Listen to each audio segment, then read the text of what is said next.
It's all a rounding error. All right, I want to welcome everybody to the Midcoast Community Council regular meeting for January 24th, 2018. Will the council members please introduce themselves, starting from my left? Dan Haggerty. Claire Touton. Brandon Kwan. Chris Johnson. Barbara Matthewson. Lisa Ketchum. And Dave Olson. All right, we'll start with the Board of Supervisors report from Ellie Dahlman.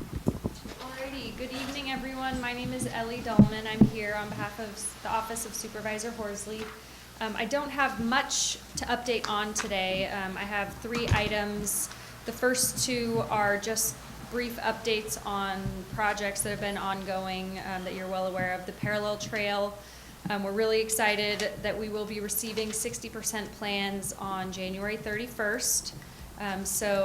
Once we receive the plans, it'll be an 8-week period or so for the county and for Caltrans to review the designs and provide any comments back to them, and I'll make sure to provide an update to you all as well for any kind of specifics around details that may have changed since we last spoke about the details of the project. But in terms of the kind of greater timeline, we are scheduled to be ready for to bid for construction by September of next year, assuming all goes as planned. So I'm hoping we'll continue to move in the positive direction with that project. So we're making progress. So September 2019 or September 2018? September 2018 for the Parallel Trail. Okay, you said next year, so just wanted to check. Sorry, this year. We're already in 2018. This year. Thank you for that. And then the second project is the Gray Whale Cove crosswalk.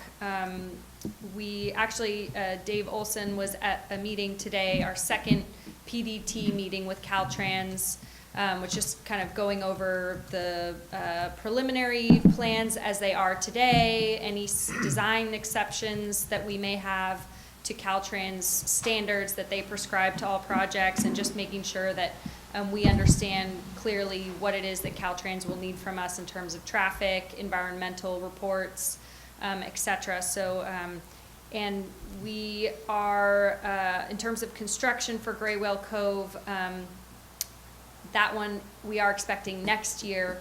Ideally, construction would begin right as the rainy season ends in April, and it would only be, I think, a couple months that construction would last.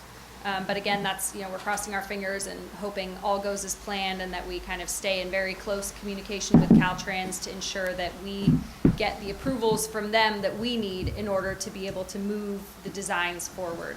And as I think I mentioned in the past, the county in partnership, the county is the sponsor for the design and permitting phase of Gray Whale Cove, and we're working very closely with the Transportation Authority, who is the funding agency for the project, and then AECOM is the consultant that's actually doing the detailed work. And then once the designs are ready for construction, at that point, Caltrans would then take on construction of the improvements within their right-of-way. So that's where we are. We also, I know at the last time that we spoke about Gray Whale Cove, I shared with you all that the project would be moving forward with the pedestrian hybrid beacon mechanism, and that it would not be the hybrid beacons that we had previously talked about. For those of you who don't know, pedestrian hybrid beacon is a, you can actually watch the last MCC meeting. I gave a kind of pretty thorough overview, and there's some slides there, so I won't go too much into it again for just to save time. But Caltrans informed us today that they actually got a letter from the Federal Highway Administration that told them to halt all projects that are proposing to install hybrid beacons due to some sort of a patent issue. So that's yet another reason, or I guess explanation that kind of we're moving forward with the pedestrian hybrid beacon.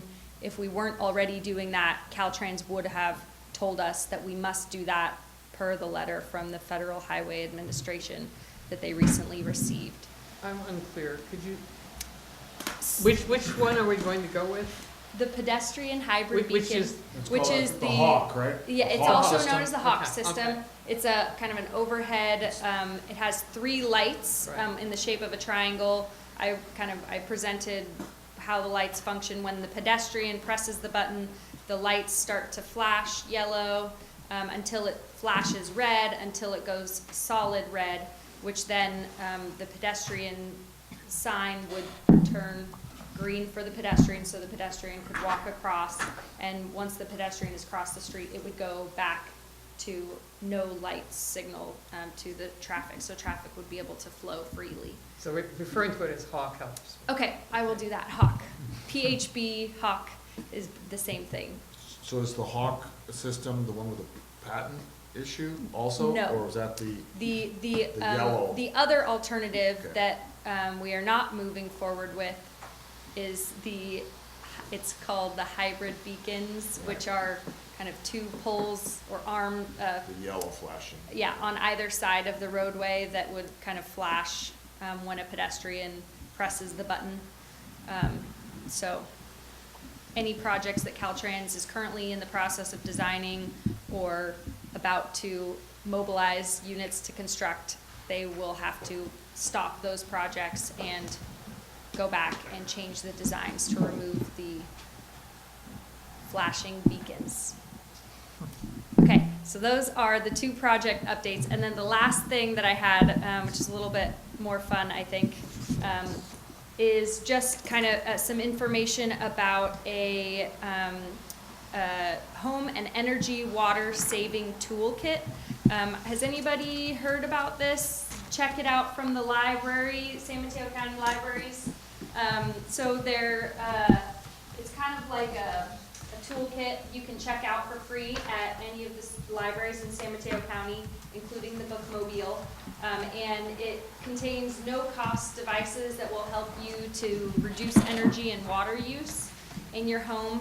It doesn't matter if you own your home or if you rent your home. There's LED light bulbs, outlet gaskets, weather stripping that can help to, keep the cold out and the warm in. So I encourage you all to check those out. I know they've had, I think, nearly 1,000, lots of people have checked them out so far since it was unveiled last year. And so I just wanted to pass that information on to you all. This is through the County of San Mateo Office of Sustainability. So you can put it on hold at your nearest library and pick one up, and you actually get to keep one light bulb from the kit, and they provide weather stripping that you can install at your house. I left some additional flyers and bookmarks out in the lobby. So you can save energy for the environment and also potentially some dollars from your utility bills. Those are all the updates that I have. And rather than pulling it to the end of the meeting for meetings attended, I'll mention that Caltrans brought up one of the issues that public and members of the council brought up, which is that there will be a delay when a pedestrian presses the button so that the light will not immediately change for oncoming traffic. So this will reduce the stoppages of oncoming traffic. And that's partially for safety.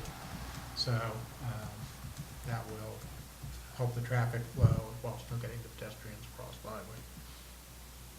And what amount of time? The time we talked about was 150 to 250 seconds, so 2.5 minutes to just over 4. And it'll be adjustable, but it'll be in that range. Right. Yeah, based on their analysis for that location, we'll determine the exact amount of time that will be set. Yes, Lisa. Could I just add something to your report? Just to avoid confusion, the county, the board passed this second unit amnesty program. I guess it's first reading today, and it was in the newspaper, the San Mateo Times. I just wanted to, in case people get the wrong idea, for the first year, this is not to cover the coast side. This is because of the Coastal Commission and so maybe they'll have it for the coast side in the following year. It's supposed to start this September, but that first year, doesn't cover the coast sides. If you read about the second unit amnesty program, not for us yet. Correct. All right. And, Uh-huh. Ellie, I mentioned, I think the last meeting, asking about looking into with Caltrans to get an animated kind of visual of how this would affect the traffic. It's my opinion that stopping the traffic on sunny weekends is just gonna cause, gridlock. So I'd like to see that presented. I've actually taken some, started some preliminary, amount of cars per minute at different times. So hopefully that, have you looked into that further? Supervisor Horsey said that he thought that he could have that. So I know that our consultant, AECom, they're required to put together a traffic memo with information around traffic numbers, including information about traffic counts at the present time. And so that will all inform, I think, especially the opportunities to delay the pedestrian, pressing the button. I think the idea is that it will be programmed in a way that will have the least impact on the flow of traffic as possible. But I can talk to our consultants to see if there's any way to come up with a model that would help to illustrate how it would impact the traffic. I'm not sure that Caltrans, they communicated to us that they aren't leading the design phase, and so really, I don't know how to, maybe Dave, you can help me communicate this. The data will absolutely be put together in a report, and there was discussion today of redoing traffic counts on a summer day. That won't hold up the application or the process, so they don't have explicit counts on the number of pedestrians crossing there. Parks has never done it, and the county has never done it. Caltrans wants that data. So all of that data will be gathered, and it will be in tables, but it will not probably be animated in any form. Yeah, so Supervisor Horsey he mentioned that he thought that he could have that done. It was done at the new bridge in Pacifica. I went to the meeting, I saw it, I have it on video, if you guys want to see it. Yeah. But it really gives, the only real, easy way to kind of see what's going to happen. Yeah, I'll follow up with our consultants to see. I'm not sure that was included in their current scope of work, but I'll see if there's any opportunity or areas that they were able to save some funds that could be allocated to put together a kind of a virtual sort of video that would help to show that. But yeah, I'll follow up with Supervisor Horsley as well. Any other questions for Ellie? Thank you. Yep. Any other government officials wish to speak? Harvey?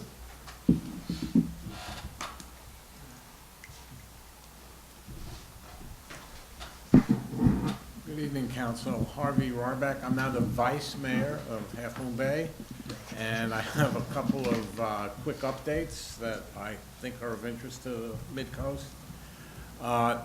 The next City Council meeting is February 6th, and we will be considering a resolution to oppose offshore oil or just offshore drilling off the Pacific coast.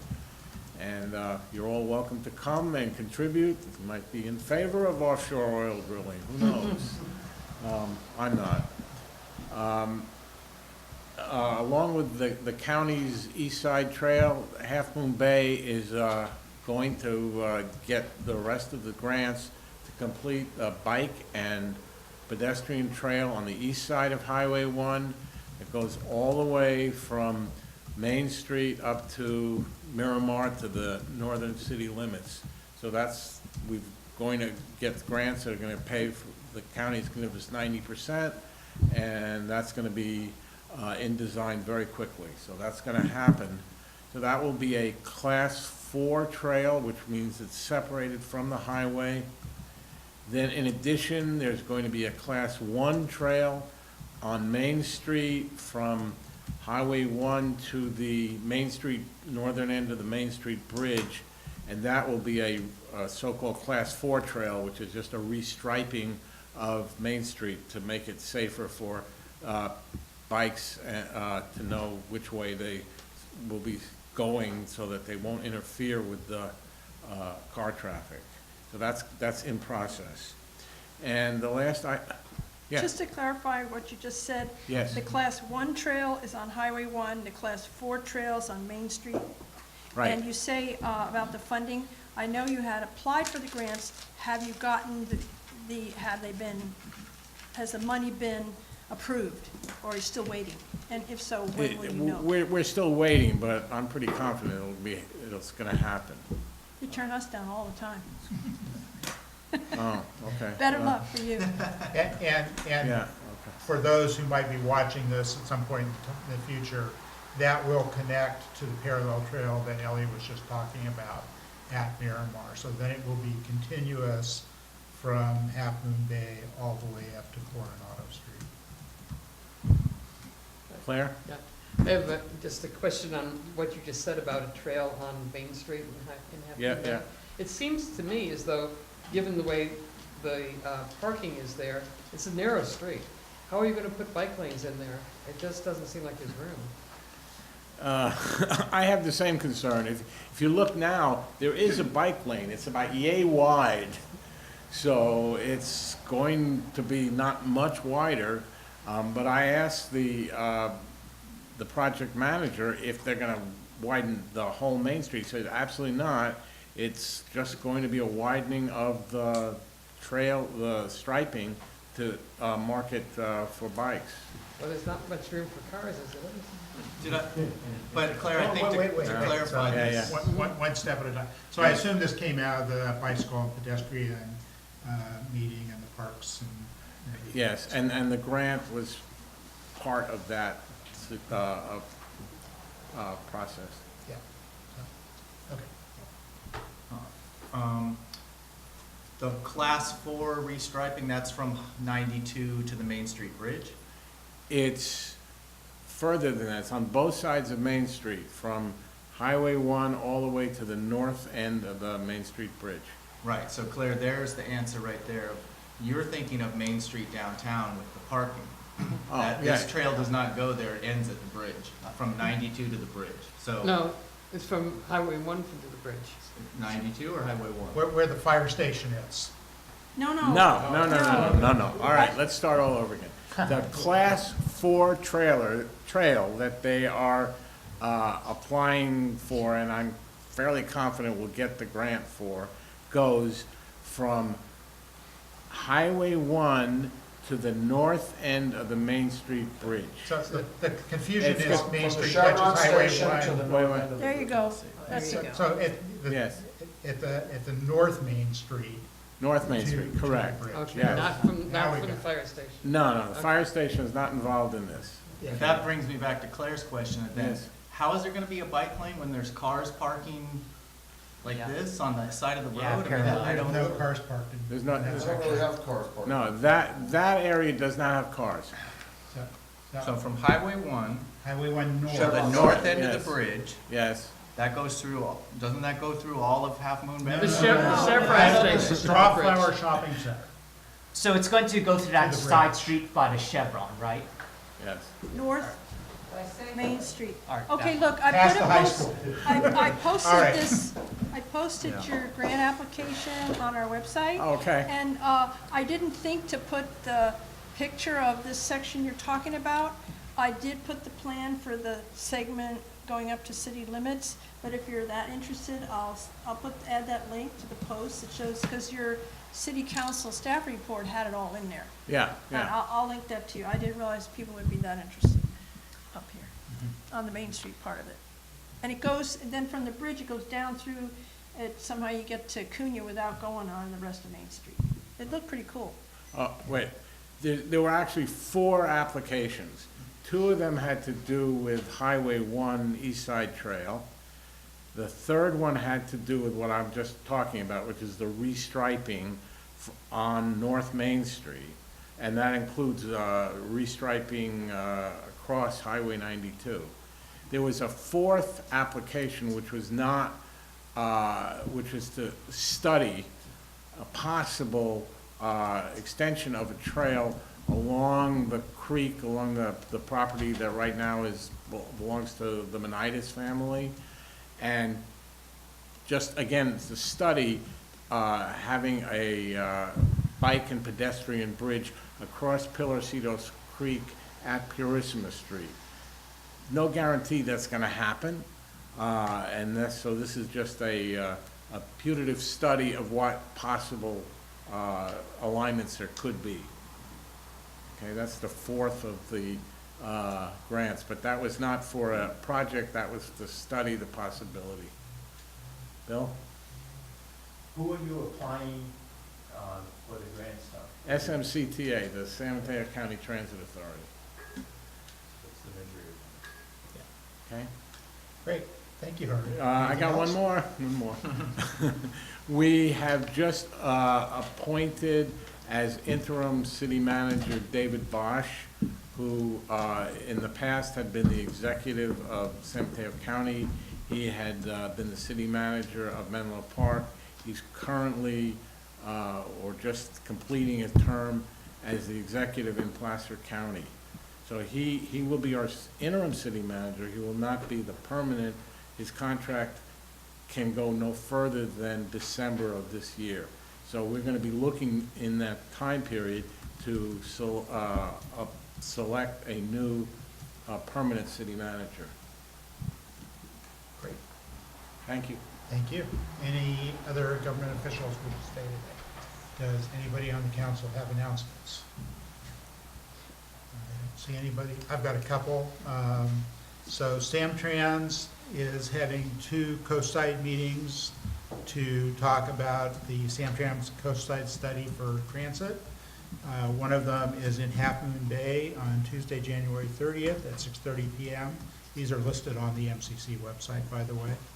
And the other is in Pacifica on February 1st at 6 p.m. The one in Pacifica will also have a presentation on the Get Us Moving initiative, which is another sales tax effort for transit and transportation and roads to fund for the next, I think it's the next 25 years worth of transportation projects. So if you are interested in those, please look at the website and plan to attend one. Other announcements, the council will be having its annual retreat on Saturday in this room from 9:30 to 12:30. The public is invited.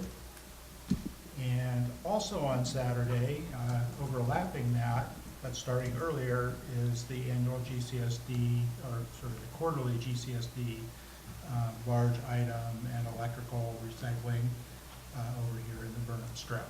So that's it. That's same Saturday as our annual retreat. It's starting at 8:30 and running, I think, till 1. All right. With that, I think we are on to public comment, and I've got one public comment from Marcia Yates.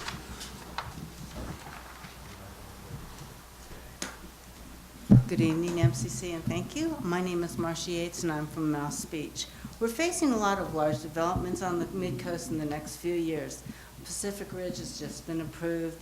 There's a 148-unit proposed hotel in Half Moon Bay, the Half Moon Bay Brewery at the Big Wave, Valamar Bluffs, which you guys are going to talk about tonight, the 2 proposed motels in Montara, the 2 proposed mid-pen developments, one in Half Moon Bay, which is 80 units, and one in Moss Beach, which is 71 units. And then there's the second unit craze. I have many concerns about all these proposed and approved developments, which are not considering mindful growth, cumulative traffic, air pollution, and cumulative sewage effects. The recent sanitary sewer overflows, the SSOs, threaten environmental safety and can become health hazards. How is SAM going to accommodate these projects? They are already having to play repair and improvement catch-up, just to keep the current sewage flow moving. I think that a moratorium on new sewer connections for large development should be considered until all the critical repairs and upgrades are completed and the risk of FSOs and system failures are reduced to near zero, because I think they should have a zero tolerance for any sewage leaks. Waiting for a disaster before reacting is the most expensive policy a community can adopt. Thank you. Does anybody else wish to make a couple public comment on an item not on the agenda? All right, seeing none, we'll move on to the consent agenda. We have one item on the consent agenda, the approval of our minutes from December 13th. Yes, over a month ago. It's the holidays for you. Do I have a motion? I so moved. Do I have a second? Second, all right, all in favor? Aye. Aye. Approved 7-0. We are on to our regular agenda item. So, first item is the Valamar Bluff four-house development on 2.5 acres at Valamar and Juliana in Moss Beach. And Lisa will discuss this. Okay, so we had this project on MCC agendas in December 2015, when it was 6 houses, and again in October 2016, when it was 5 houses, and then most recently in July 2017, when it was 4 houses, all lined up on Valamar, where we asked them to put them. And so we commented in July, and this letter kind of just, okay, so wait, let me back up. So the environmental document is out for review now, an initial study and mitigated negative declaration. And in my opinion, it's just, that's fine. I have no comment on it. I just, except for this first item in our letter, which community members had pointed out that mitigation measure 4 needs to have a deadline when it must be, when the biotic easement must be in place. So I just thought, the next step, of course, will be the Planning Commission staff report, but if all goes well, we would not have any comments on that. So I thought it worthwhile to comment now, get this in, and so mostly the letter is just a reiteration of our previous letter, leaving out some things. And the design review committee heard the project 3 times in July, September, and October, when it was approved 2-1. These 3 meetings, there were efforts to reconcile the height with the neighborhood scale. This effort is severely handicapped by the extremely permissive height method of measurement in the RMCZ zoning regs as compared to other Midcoast residential districts. The MCC, and we've been over that issue. So that's the underlying problem there. But they worked hard with the design standards that they had. And the MCC in our July letter, we supported the direction they were trying to go in. And the modifications since then include the elimination of the dormers from the garage roof and the roof above the 2nd story. And there's a note in this neg deck that says that with no dormers and the roof deck only accessible from the house interior, staff considers this a 2-story house. The 4 houses are 2-story houses. So the CEQA review period is January 17th to February 15th, and we expect tentatively the Planning Commission will hear this in March 28th, and the project is appealable to the Coastal Commission.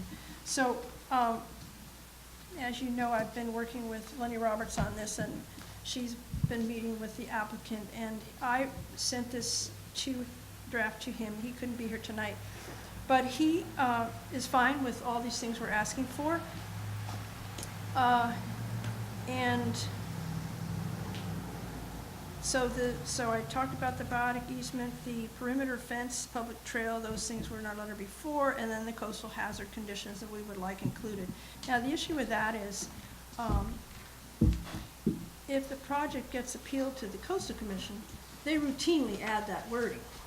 The county's never done that before, and I don't know if they will. And I mentioned this to Owen Lawler, and he got this really pained look on his face because he would like it to just get approved and not have to wait for appeals. And so I suggested maybe he talk to the county, but I don't know the process, whether, you know, I would think it would behoove Coastal Commission staff to work with the county to figure out how they can adapt this wording for the county to apply, because otherwise, every project that we got another one, Arbor Lane is coming up, where if the county doesn't put it on there, somebody, the council can't do it, but somebody will appeal it to the Coastal Commission just to get that added. So Owen is aware of that, and anyway, so this is the letter.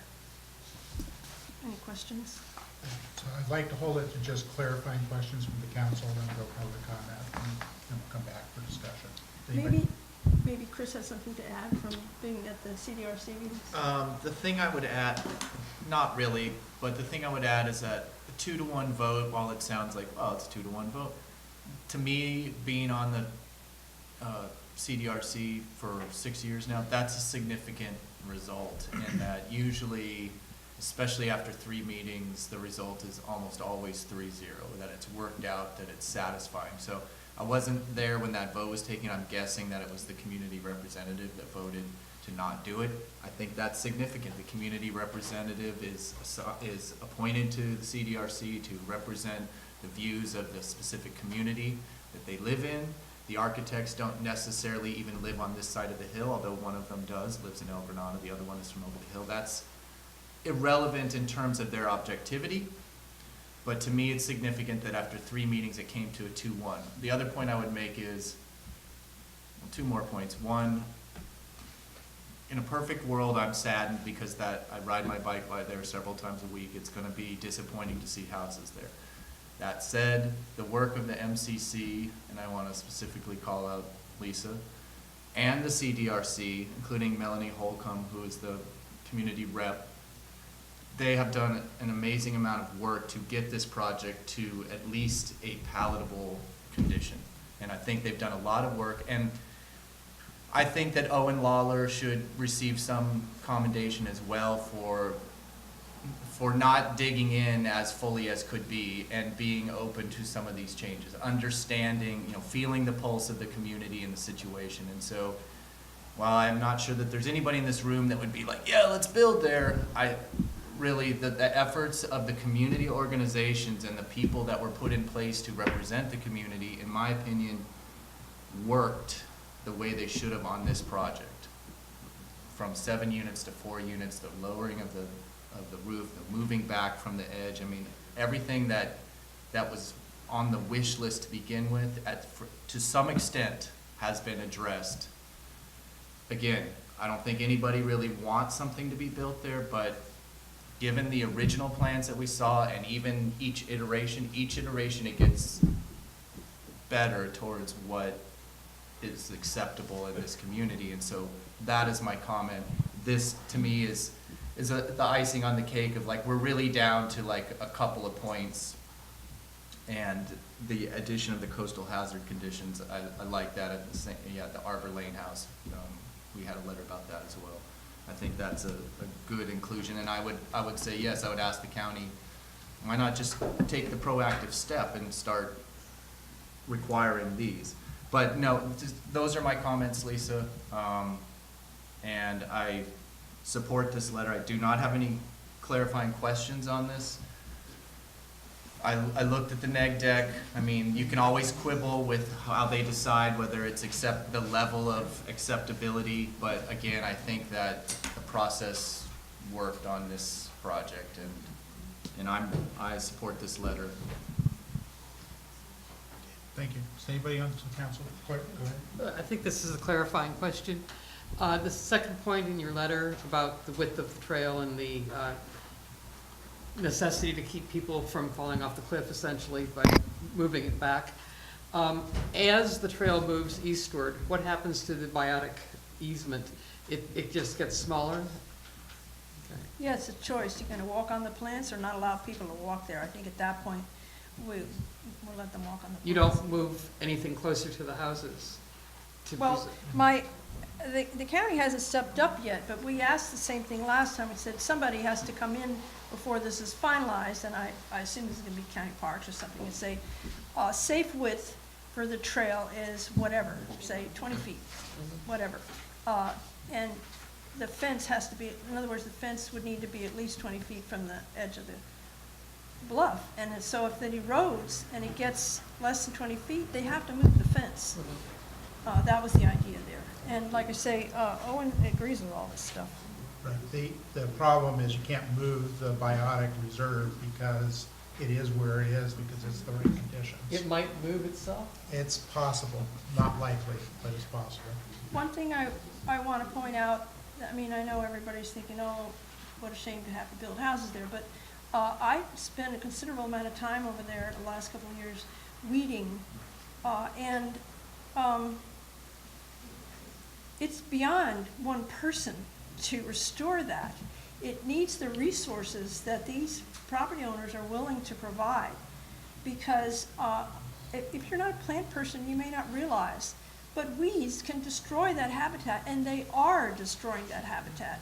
And so I hope that when this easement is set up and there's money available from the property owners, there will be a better outcome with that habitat. Thank you, Lisa. Any other clarifying questions before we go to public comment? Okay, I have one public comment slip so far. I also have email, and we'll get to people that don't have slips. We have an email from Deanna and Michael Histan. We have two separate emails. They're essentially covering the same things. They live on Winky Way in Moss Beach. They've lived there for 20 years. They're not able to attend because they're battling the flu, so they wrote the email. They appreciate the discussion. They said that based on the story polls that were last up, the houses seem massive and out of scale, and they would think that eliminating the third floors and lowering the roof lines would be the responsible solution. They also said they, in a separate email, that they support the letter that Lisa has written. Okay, having said that, I will move on to the speaker slip. We have Kathy Lockhart, followed by Marcia, and bring that up. Hi, I'm Kathy Lockhart, and I'm speaking also for Mike Shelp, Gail Irwin. I was going to speak for the Histons too, who are all sick with flu, and Stephanie, if she hadn't gotten here. First of all, I want to thank you, especially to Lisa, for all the time and effort you spent on these coastside issues. We've come to tonight's meeting to ask the MCC to reintroduce the building height. One more reiteration, like we want one more from the July 17 memo into this memo. We think not enough consideration was given ever to the impact of the buildings on Winky Cove Beach. I don't think it's something that the design review committee, maybe they thought it wasn't really in their venue, their purview to consider it. So that's what we're hoping for out of tonight. Everything else, of course, we completely agree with and again appreciate. The developer has sent to Dave Holbrook and County Planning, I hope I have all my stuff here, photo simulations of the beach. Before you have the packet online, if you click on it. And I'm very concerned because there really is nothing recognizable. I have to run it to pass here. You can't see the boulders on the cliff. You can't see where's the cave and the other one. What are the big blobs? My theory is that they put a camera on the sand at the base of the bluffs to get this perspective, because we have here, I have here 3 photos that we have taken, and I have 2. Stephanie, also beach neighbor, took one. The poles were up. I wish we had taken more pictures when the poles were up. I'll pass them around, and you can see clearly that all of the houses are visible from the beach. There's one of Stephanie's is the best because it has people. That's going to be a sense of the size of the houses. And I want to notice a couple things. Should I pass a couple of this? I'll start at the other side with some of them. Some of you already know this and see it. Just remember that the story poles for lots of houses on lots 3 and 4 did not go up to the full height. They were allowed because of problems with the trees to be only partial. The ones on your left would be the lot 1, and on the right was 4. So houses 3 and 4, the poles are too low. They were I forget the number of feet, but they were allowed to be low. And notice that the entire house on Lot 1, from the floor to the highest point on the mezzanine ceiling, is visible from the beach. So in no way can the developer truly say that just the minimal tops of the houses are visible. We invite any member to walk down on the beach and check for themselves. This weekend's supposed to be nice, and look toward the cypress, and you will, of course, Claire already knows it, you will see the impact. There is no question that these 4 houses will all be visible from the beach and will have a negative impact on visuals from Winkie Cove Beach. The out-of-scale height is in full view. Many regulations have been designed to minimize the impact of development on a unique place like Winkie Cove Beach. And I picked out 3, but I think some of you actually know these better than I do. The CCA states the scenic and visual qualities of coastal areas shall be protected as a resource of public importance. Permitted development shall be designed to protect views along the ocean. The RMCZ zoning reg states the proposed development will not cause significant harm to views from public places. The LCP states development shall not be visually obtrusive when viewed from the shoreline. And these regulations and others like them give the rationale for our request to please reintroduce your recommendation for lower house heights, and additionally recommend restrictions on the oceanside patio 2-story chimneys. To better protect Winkie Cove Beach, I hope the MCC will request that these houses be lowered and high oceanside patio accessories not allowed. Thank you. Thank you. Marcia?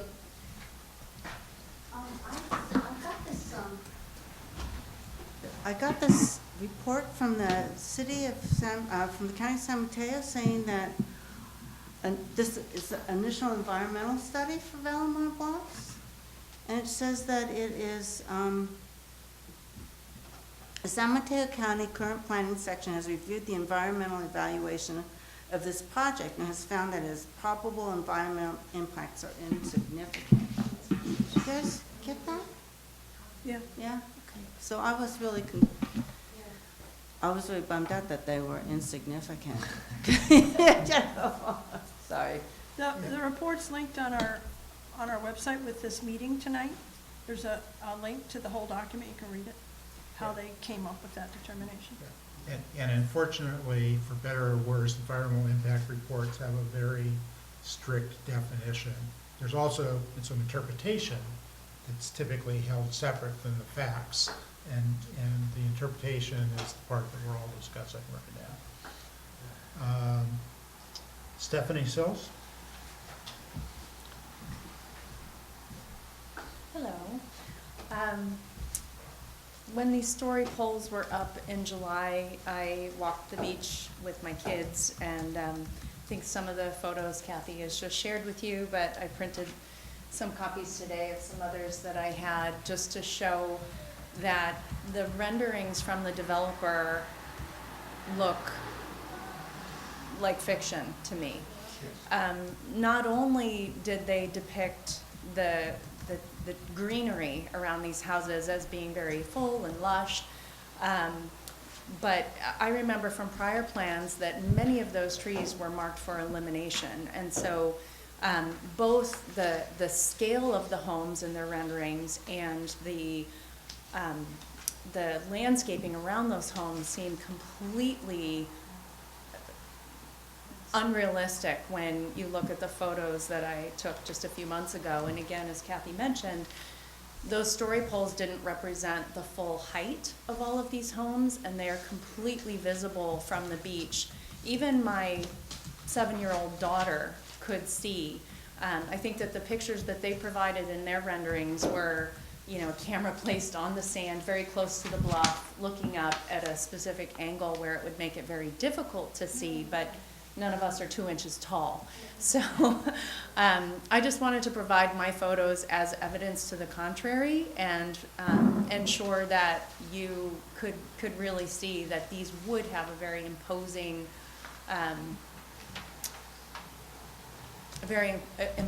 sort of visibility or lack of visibility from the beach up to the trees.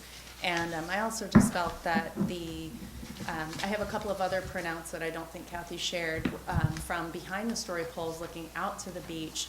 The amount of land that there is between the outer wall of some of these homes and the edge of the bluffs just looks so short. And so you can't really get a perspective from the renderings from the developer. You have to really walk the property and walk the beach and understand that this is, you know, very imposing on that landscape, very out of character with the neighborhood, very tall, very large. And, you know, I've lived in this area now for about 12 or 13 years, and I have seen so many of these homes turn over again and again, and some of the people that own these beachfront homes are never there. They contribute nothing to the community. They don't take care of the property. It's just sad to me that everything is up for sale. So, you know, I'm here just to make an appeal to, you know, try to preserve some of the character of this neighborhood and not to let it become so overbuilt, you know, with all these very lovely looking but very oversized homes. Thanks. Does anybody else wish to make a public comment on this? Seeing nobody, I'll close public comment. We'll have council discussion on this. I guess we'll just go left to right. Dan? I'm sorry, I gotta kind of go back a little bit. They did lower the roof. Could you update us on the status of work? I would make a suggestion that, at this point, Chris, let me just point out that I don't believe the MCC as a council has ever weighed in, ever, in contradiction with CDRC. And basically, before CDRC existed in the late 90s, early 2000s, the MCC had a planning and zoning committee, and they met every other week, and they did this work. And then we get the design review standards, and now we have a committee that takes care of that portion. We do our portion, we try not to step on their feet. So, and that was the rationale between how I handled that aspect of it in our letters. This differs from Big Wave, where design review did not approve that design, whereas this time they have. So that is something you consider when we think of our comments, and I would just like Chris to respond to that, as from your perspective on CDRC, how that would feel. Well, I don't think that CDRC would take it personally of like, you know, the MCC is cutting our legs out, but I think this has been handled well in the sense that CDRC has its purview, its guidelines, and height is one of them, but as we will learn later today, and especially in that location and that project, the height can be a little squishy, and this developer was able to follow the rules to get the maximum height. Now, over the course of, since I believe December 2015 is when we had the first, 2016, excuse me, 16, so yeah, 2016 is when we had the first meeting on this. Since that time, it's been several meetings, CDRC, three different hearings in which I believe they looked at that and figured out ways. And I've been on several of these projects where, and I don't mean to burst anybody's bubbles, but I've never seen a project just flat out like it's not happening. It's, you know, or like it's not happening because it's too tall. I have not seen that. What happens is the CDRC, and I think properly so, works with the developer and the community. What can we get to live with? And I think that's where we are on this project right now. I think I've expressed my personal feeling on this project. That said, I'm not sure how much more can be discussed on the height thing. It's been discussed many times. They are within the ordinance guidelines here on the height limit. CDRC has looked at it 3 times and made efforts to lower that. How about the whole idea, the regulations are, you know, for a zoning area, but they're not considering the regulations about the view from the other beach? Yeah, that is where, you know, if the MCC wants to come at it from something other than community guide, like what it looks like from the beach, because again, I've never seen a project come through CDRC that was ever stopped because it was on a ridge line and it was, you know, ruining the view. You can't legally protect the view, and that is something that we've had to deal with when CDRC, yeah.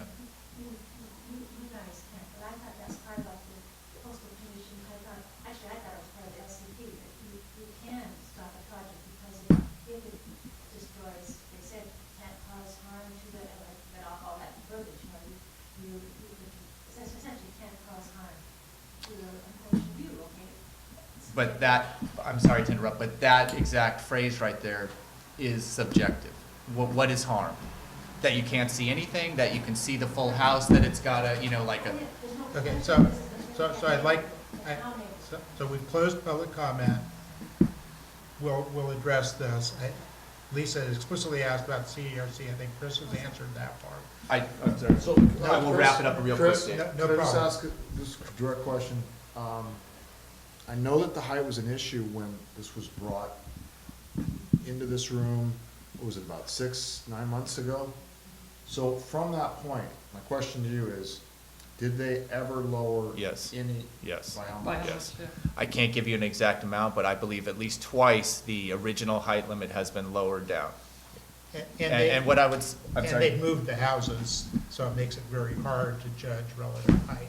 In answer to Lisa's question, direct answer, I do not think the CDRC would be personally offended or feeling like the MCC is, you know, combating them. But I would say, like, I don't know how much value there is to continue to address the height. I think that it has been addressed as far as it can go, short of some other way to stop this project. By all CDRC guidelines, this height limit has been addressed pretty significantly, and it's been lowered twice. Again, my personal feelings aside. And this is the only picture that the developers provided?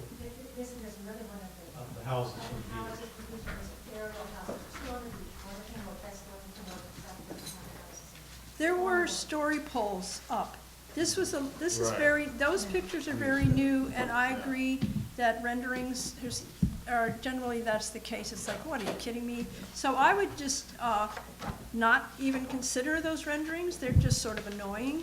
But the story poles were up. People did take pictures when the story poles were there, and you can't lie with that. And I think the fact that, I'm sorry. So, Yeah, I'm sorry. Dan, any other comments you want to make? And at this point, when I say comments, we're in the discussion. If somebody wants to propose amendments to the letter, or changes or additions, that's on the table as well. Let's let Claire go. I'm Claire? still kind of formulating. And we're not on the second item yet, we will be eventually. But do we even have any legs to stand on at all in saying we wish you could figure the height differently at this point? It's too late, right? Once the application is submitted and deemed complete, it goes by the regulations in effect at that time. Right, that's what I thought. Yeah, the ship has sailed on that for this property. I do appreciate what you said about it looking fairly lush in these pictures, and that those trees will not be there. They'll be just big houses out in the open, which makes a difference. But, okay, that's all I have to say. For me, this project has been discussed since 2016 and the CDRC for quite a while.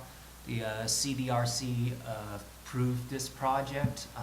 I think it's, at this point, this project is about done.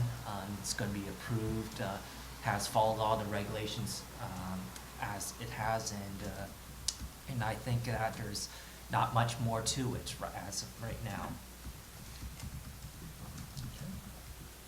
Chris? So I support our letter. Again, I'm not sure that an additional addressing of the height would go anywhere. So per this letter, which is on our agenda, I support this letter. I'm glad that the coastal hazard conditions have been suggested. I made comment at the meeting for the Arbor Lane that those are seemingly no-brainers, and should be on every property similar to this. Perimeter fence, these are, so I fully support the letter. You heard my comments on the height. Per Marcia's comment about a neg deck. Why don't you wait till I'm done and then you can come back. Sorry, dude. Sorry. Right answer. You put me in this position. I feel like somehow I should. Per Marcia's comment on neg deck, yeah, you think like, wait, okay, they've got all these categories and categories of effect, marginally affect. How can it not affect it? But then you look at the specific language and the specific categories, and you read enough of them, you start to realize it's not that they're a rubber stamp, but that, again, you're limited in what is going to come out of there. And I would specifically point you to the section on the trees and the bird nesting. Like these, they were set up for the right reasons to maybe try to help, but when it trickles all the way down to the people that are actually there doing the construction, the best intentions that went into developing a neg deck and the categories in it don't always translate. You may have heard my comments about PG&E and what they were going to do along along the creek there, and all the great things they were going to do to protect everything. Like, I'm not buying it for a second when it gets down to the guy with the chainsaw, out there doing it. And if you look at all the comments they have in here about how they're going to protect birds, and if they find, they're going to do a survey of nesting birds, and if they find a nesting bird, they're going to put a perimeter around it. Right, there's going to be a perimeter around a nesting bird while there's construction going around everywhere else, and the bird's going to be fine. So that's an example of best intentions, but when you get down to the details, you're generally going to be disappointed if you're against the project or you're wanting more environmental controls. When you read a neg deck, it doesn't satisfy it. And that's the way I felt reading this too. But at the end of the day, there's not that much that can be done. And yeah, it was December 2015. When we're 3 years into this project with 5 or 6 public meetings and discussion and revision of the plans, we're about at the end of the process. Okay, sorry. I would rather, since we Sorry. closed public comment, I'd rather have the council go all the way through once, then I'll come, in this particular case, I'll come back to the public again, even though we don't normally do that. So, hold on. You can pass it on. Barbara? Thank you, yeah, thank you. Barbara? I have one question. These story poles is this the latest revised, or are these the original ones that were? These are the ones with the move to Valimar in more or less the current. Although, as you heard earlier, they don't go all the way up Right. because of the problems with the trees. I'm not sure they ever really adjusted those poles. Yeah, I Exactly. walk by there all the time. They explicitly got permission from the county to not have the story poles reflect the actual outlines, But because it even would have after required they, cutting I'm trees. sorry, after they made the changes at the CDRC, I don't think they adjusted it. And that's because most of those changes would have meant cutting tree limbs, No, as I understood it. that's not. Just to jump in, when we have projects that go from month to month on CDRC, I can't remember a project where the story poles were revised to reflect the different shape. Those story poles are expensive, they get put up, the people don't want to take them down, they're there for months sometimes. It's a thing that we're trying to deal with CDRC, but I don't think they were adjusted. But they can do renderings easy enough, and they have not. Can't address that. Those are renderings. It's flawed. I mean, have you seen Well, the real estate the brochure for Big Community Wave? should be able to see what they're gonna build before they build There's it. no requirement that they do renderings Story poles, for views. that's it. Story poles are the requirement. We can ask for changes in the county's process, but not for an existing project. Dave, can I get a clarification? Sure. I hear you mention a few times that the story poles did not reflect the actual height because of the trees. How much did it not reflect? Was it a foot, 2 feet? Oh, it was many feet. And some of the actual wall dimensions as well. I can address Does that. at least ballpark, is it 5 feet, 10 feet? The 4 houses are more or less the same. The one on the north end was fully built. Then they got into the trees, the 2 on the south end were barely there, the story poles. But if you just imagine that what the first house, imagine 4 of those, you get an idea of how big they were. So I think the answer is, it was 10 or 15 feet on some of them. The first one was probably accurate. The first one Yeah, was, next the year. northernmost one was accurate. They got progressively less accurate as you go south.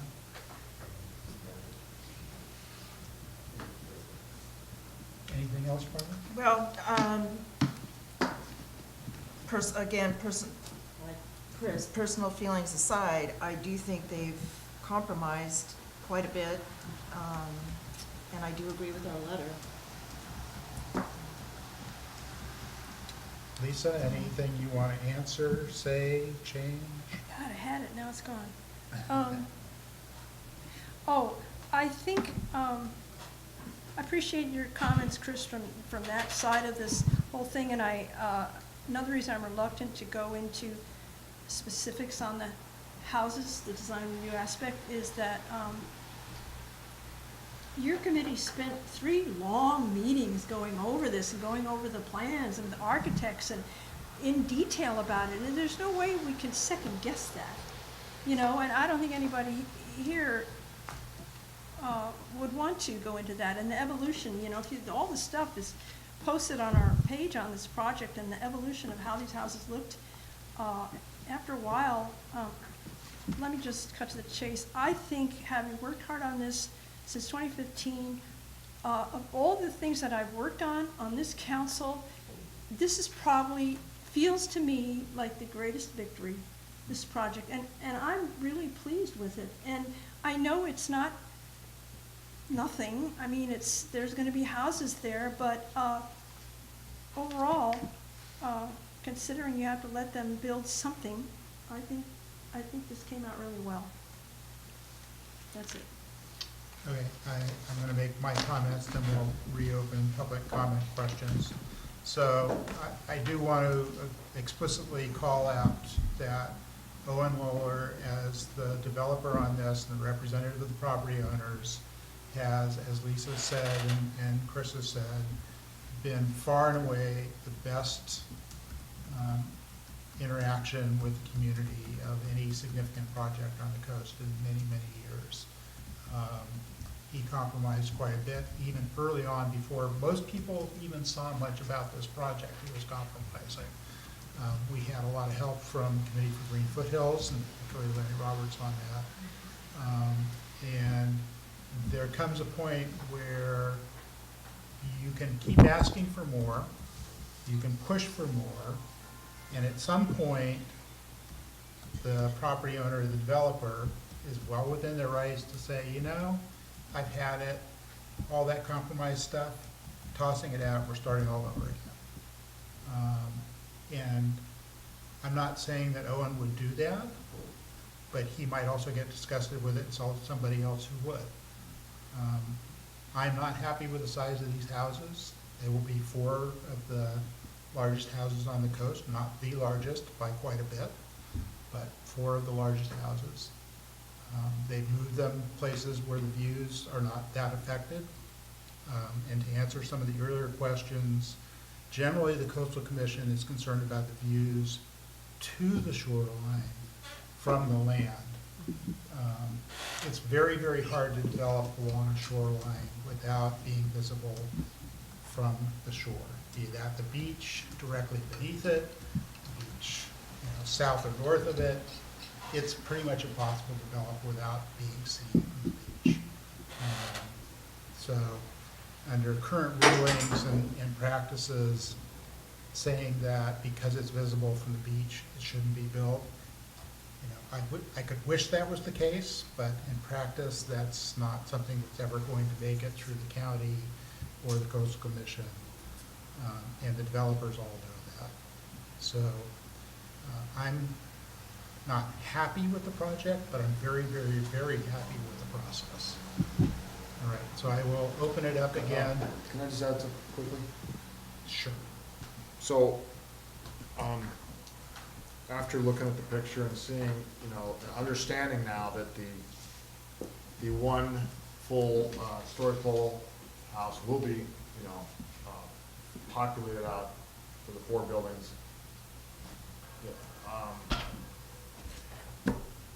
It's very clear that be a lot bigger impact than what we can even imagine at this point. It's just, sad.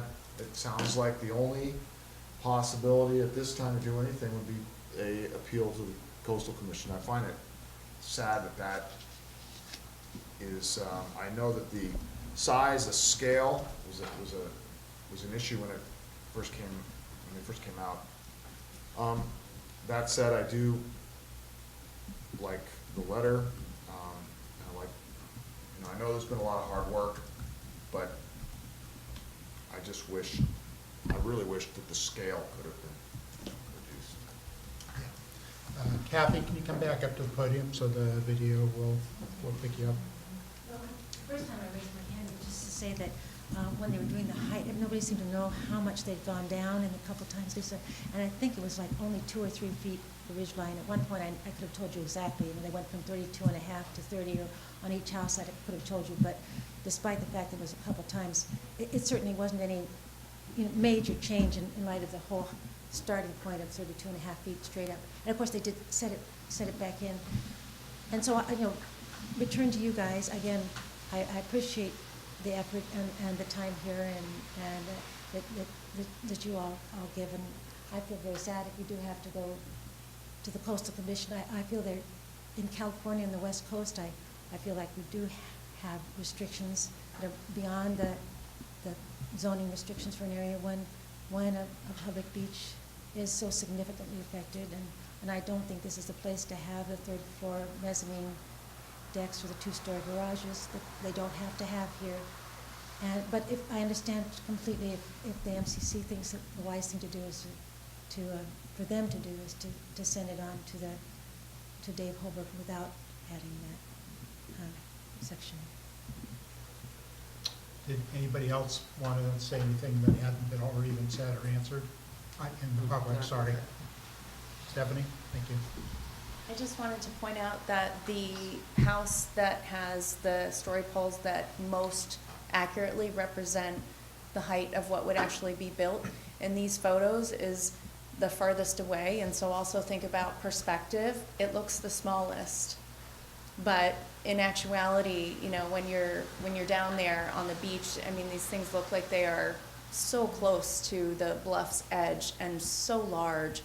And when you don't have all of that greenery there to obscure the poles, and when the walls are solid, I just think that the impact of the scale of these homes is going to be far greater than what you can comprehend from any of these photos, but certainly far, far greater than the fictional renderings from the developer. So, I have a lot of faith in this council to submit a letter and guidance that's in the interests of the community, and I certainly respect all the time, effort, energy, and due process that's gone into this.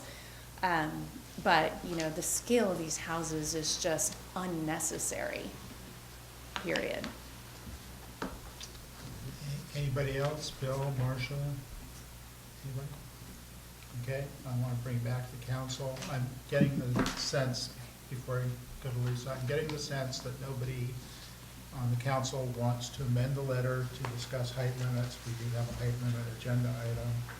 I just want to get a quick look around the council. Is that correct? Okay. All right. Lisa, we'll go back right to left this time. Oh, to the members of the public, we're not the decision makers here. The planning commission, now you had practice. You can go speak at the planning commission, and it doesn't cost anything. And see, and that could also be practice, whatever, if you intend to appeal beyond that. This isn't the reason why I don't want to push this issue, but just to say from experience and other appeals that I've seen go to the Coastal Commission, specifically I'm thinking of 262 or whatever it is, Nevada, huge house. And it was appealed to the Coastal Commission, and they let the whole house be built. That didn't bother them at all, but they added the coastal hazard wording, which was the real benefit of that, so they can't armor that. That house is 25% larger than these. houses, by the way. Yeah. Are And there 4 of them next to each other? no, but it's in a house, it's the hugest, it's just huger than anything in the neighborhood around it. That didn't, have any legs in the argument. And just to point out, though, that even though these houses are large, it's the same effect you see in Miramar, where the parcel's larger. The houses, they make the houses larger. There's 40 feet between each of these houses, which, you know, it's not a solid wall like you see on the shore of Princeton. It's 40 feet between. So they'll plant more stuff there. But I know that doesn't make you feel any better, but I'm just saying. Barbara, anything else to add? Chris? Yeah, just that scale, mass, height, those are all things addressed by the CDRC, and if the MCC were to make some kind of appeal or letter to the Planning Commission, you know, the Planning Commission relies on the CDRC to make recommendations. There's 2 licensed architects on the CDRC and a member of the community, and there's 3 members so that it will there will be a decision come out of it. And after 3 meetings in which modifications were made to address height, scale, and mass, I'm not concerned with how the CDRC would feel, but I don't think that the Planning Commission would consider, at this late date, comments from the NCC on height, mass, and scale, because it's already been addressed by the committee set up for that. But I do think they would listen to things like the biotic easement, perimeter fence and public trail, and the coastal hazard conditions. And so if we're looking for what is the biggest bang for the buck, these are things that are also important that I think that will be listened to by Dave, and there will be some credibility there if we start to try to relitigate things that in the planning department's mind they've already moved on from. I'm worried that it might lessen the attention they give to these other items. Again, I know it doesn't help and doesn't feel good, and I don't think there's anybody in this room that's happy about it. But that's how I see it. Can you please repeat those 3 things? It's in the letter. Oh, yeah, it's in the letter here. The Biotic three easement, perimeter sections of the fence and letter. public trail, and the coastal hazard conditions. Thank you. Yeah. Brandon? So, I mean, I know many people don't really like this project due to the scale, but the developer has followed the whole process, and it's at the end of the process now, and so there won't be any modifications for the height or square footage, and I think that is long done by now after the CDRC has voted. And I think the Planning and County and Coastal Commission will follow what has been done. Claire? I just wish that we had some way of knowing what it would look like after all the modifications were put into place, because I just can't visualize it. I don't know how much has changed. There were renderings of these latest versions for the CDRC, so if you go look at those renderings, you get a pretty good idea what they'll look like. Yeah, okay. Where would someone find the renderings? 'Cause This is, all they're, not that, but they have the plans, the elevations of the houses. I know there's a lot of stuff that we've accumulated, documents to look at, but there's a link on this agenda item. It takes to the county page, and the description of the items there, you're looking for the site plans, basically, so it's one PDF, and it has the outline of each house, and then the elevation of each side of each house. You just go right through it. You can see what it looks like. You can see what it looks like from Valmar, how big, are they and you just, can see what it looks like from the bluff. are they just elevations? Are there any isometrics? There's dimensions on there, but it gives you a better sense than looking at story poles. It wasn't clear to me. I did look at it, I just still couldn't visualize it. I guess I'll have to wait and see. But there are actual elevations as well. If you want to see what they look like from the bluff, you can see what they look like from the bluff. It's per house. You don't see all 4 houses at once. Is there something to compare it to? This is the revised thing, This, right? this is the final one. What did the other one look like? They were a variety. There were many iterations along the way. How much better does this look? It's better. The fact that these are all on Valimar as far from the bluff as we could push them to move, not as far as it's physically possible, but as far as we could push them to move, it is way, way better, in my opinion. They had, I'm not gonna say anything more than this, but they had, at one of the CDRC meetings, they had some renderings that were put up by the developer of how the actual houses would look in comparison to the rest of the street. And they were like apartment buildings almost. It was like, it was just kind of remarkable as to how much bigger they really were. And that was before the modifications. So I just don't know. But there's nothing we can do about that.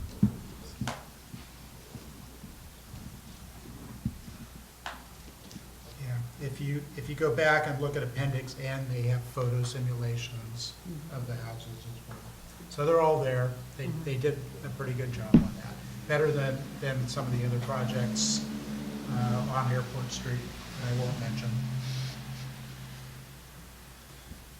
All right, anything else, Claire? No. Dan, anything else? All right. I don't think I have anything to add to what I said before. As I say, I'm not thrilled with the results by any means, but I think we had a pretty good project process and things turned out way better than they could have.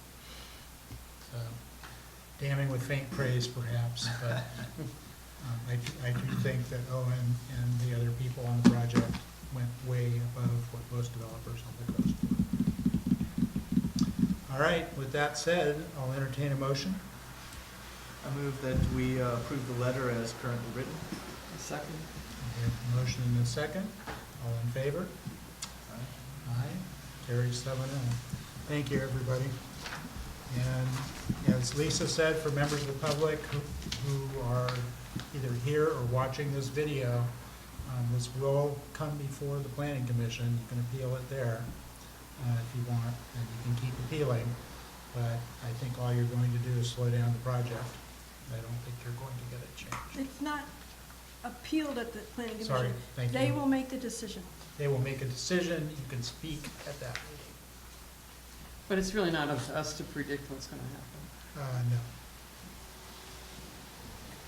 And we'll let you know when the staff report's out, and you can write to the planning commission before the meeting so they have a chance to read, and then you go to the commission and sum up your points. And the planning commission meeting is scheduled. Tentatively March 28th, but that's tentative. But I'll post it on our website, 'cause that's newsworthy enough. All right, we will move on to our next agenda item, assuming I can find it. There we go. Agenda item 4B, very apropos, building height, method of measurements and county zoning regulations. Lisa will start the discussion on this one as well. Lisa? So, some background first. The hotel plans for 7th Street and Highway 1 in Montero called our attention to the complete lack of development standards in Midcoast neighborhood commercial zoning districts. And that resulted in the MCC requesting an update of that ordinance, which was denied. That planning staff was too busy for the next couple of years. So we did follow that up with a request to just expedite this definition of the method of height measurement, because that seemed like it would be a much faster process. And even though Valimar Bluff's already in the queue, these hotels, these things keep popping up, and it seemed worth trying to just get that changed. And we didn't have any reply to that, but the recent process with the mobile home district ordinance had the wording we were looking for, and the county and the board of supervisors was on board with that, and I think just yesterday they approved it, that ordinance, got that wording in there. And so I'm thinking of getting ahead of myself. So then it was the CDRC discussion on Valamar Bluff, which was when I realized the same flawed building height measurement affected the RMCC and the PAD. That when the LCP was updated in 2012, they lowered the building height in those districts in the Midcoast from 36 to 28 feet, but they didn't add the definition on how to measure it. So it still defaults, so we have the neighborhood commercial and these other two, defaults to this definition in Chapter 1 of the zoning regulations, which is from the beginning of time, which has this, and I put it in the letter, the wording that's there that it defaults to. It's this whole half of the page here. So I thought, well, maybe we should just ask them to change that wording just once. Anyway, so I attended the Planning Commission workshop on their long-range planning work plan for the next 2 years, and wrote to them and spoke at that meeting once again, asking for the C1 ordinance update and this building height definition. And it's not in the work plan, but it's at the bottom in this catch-all category of like a wish list. Steve Monowitz did acknowledge that this was something we wanted, and but it's not scheduled. So, oh, okay. So that was the part that I gotten ahead of myself. Now we're to the part where we're asking them to put it in Chapter 1, and so after that, the day after the Planning Commission meeting at CDRC, they had a discussion on this because they wanted to, or Chris Van wanted the CDRC to write in support of our request for these changes. And I wasn't hopeful, but Camille, who was here, the planner, said she thought it might help. And so they voted to support our efforts to get this done. And it was an interesting discussion because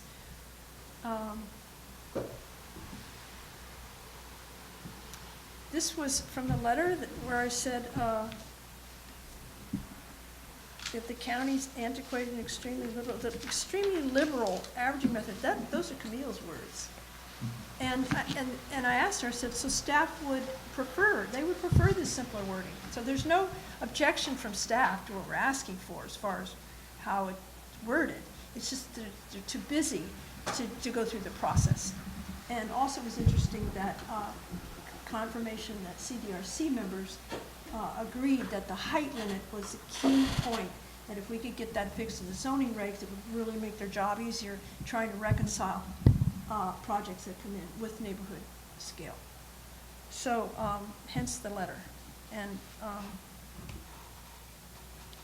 is that clear enough? Should I stop? Seems very clear to me. Of Okay. course, I've read this letter multiple times. And something most people don't realize is even in the coastside zoning for residential, the height limit is not the highest point on the highest roof of the entire property. It is the average of the grade on the highest point when it's a sloped roof. So that was one of the reasons why the Valamar Bluff houses were as high as they were, because I'm sorry, I think I missed the first part of your sentence. it's You're not. talking about residential Even in districts? residential, the S17 zone, because I went down to planning when I was looking at remodeling, it is not the highest part of the highest roof. I don't think that's correct. That is what the county building Chris? staff has told me and other people, and if you look But at sometimes houses, they you get can it see wrong. that. The highest point of the roof, I mean, I'm looking at the, They take an average on a sloped roof. No, the average is the top section. Of The other of ones are highest- all- Highest gabled roof. When it's a gabled roof, it's an average of the highest part of the roof. and that's the natural grade to the topmost point Yeah. immediately above it. So this wording. That's different. You two of you are saying Yeah, different yeah. things. Yeah, one is the measurement point of the lowest, which is, you've addressed both of them in this one sentence, so this sentence is great. because it clarifies everything, which confuses everybody, including the planning and building department. Well, let me just say, I didn't make up this sentence. This comes directly from the countywide second unit ordinance that the board approved a year ago.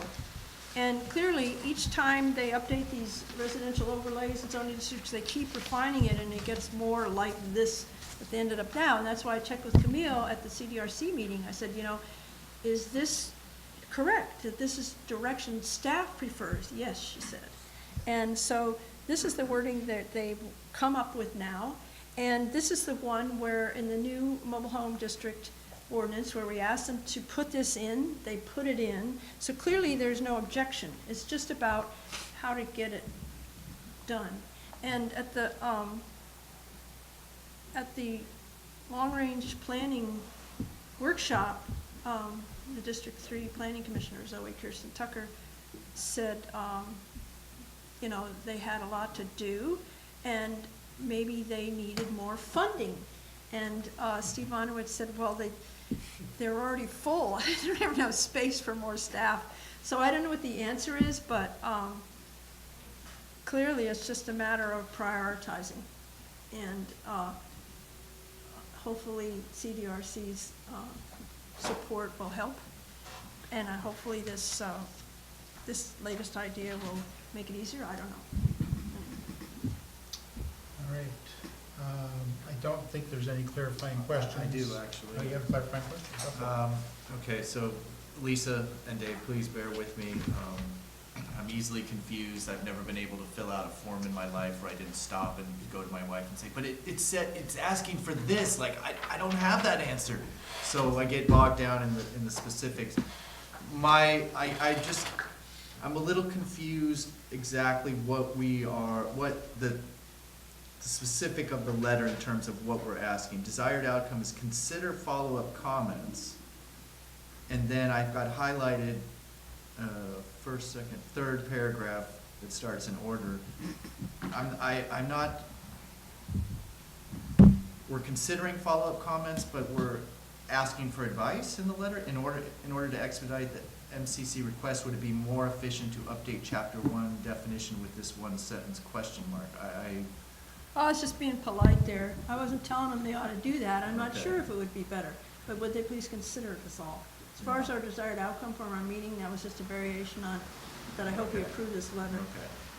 So again, like because I take everything so literally, and that's why I can't fill out a form, because I take every single instruction literally, and I'm taking the letter literally, and I see what you're saying. It's a polite way of asking for it, but Sorry about that. But to somebody else that's not in the room with that clarification, would it come across as just, hey, we're wondering about this? Are you talking about our letter now? Yes, yes. So that in order to expedite it, would it be more efficient? Well, yeah, it's a genuine question.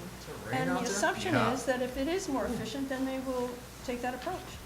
Okay, but we're, I guess, But indirectly asking them to take that approach. This is sort of initiating, and I don't know if this is exactly what Lisa's intended, but this is what I took it as.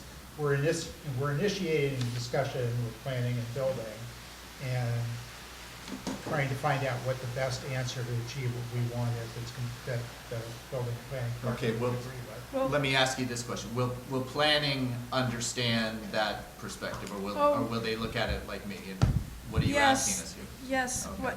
what I anticipate planning will think is, oh my God, they're pestering us about this again. And hopefully they'll read far enough to see that we're suggesting a different approach.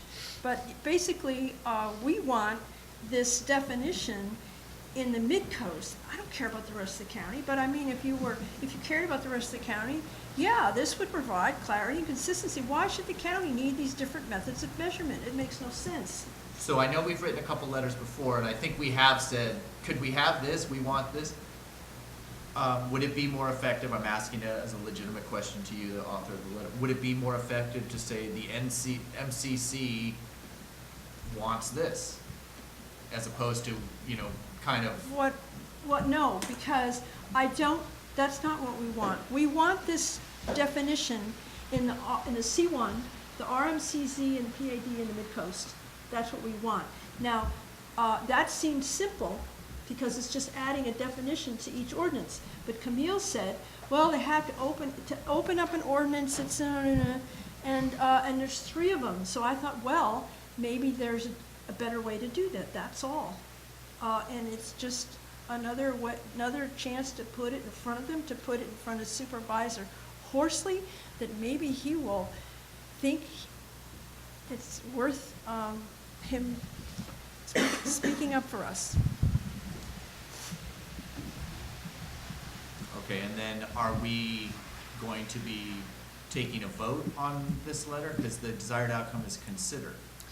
So Let's are change, we can we voting on change? this letter? Yes. It is my intent as chair to have a vote. Okay, all right. Thank you. Anybody else have clarifying questions? Do we have anybody who wishes to make public comment on this? All right. Does anybody on the council wish to have more discussion?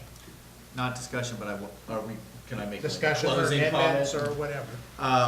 So Kathy and Stephanie left, but I would have said to them, and I see that her husband is, I'm sorry. Jim. Yeah, I knew it was Jim, but I know it Jim Lockhart, and I was thinking that's the same, I don't want to, anyways. Sorry, Jim.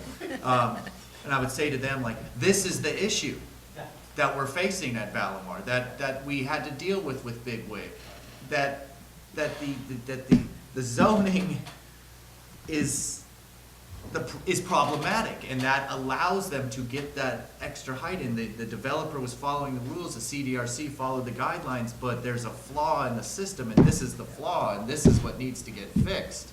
And so I couldn't support this more wholeheartedly. I just wanted to get clarification. What are we doing here, and what exactly are we asking for?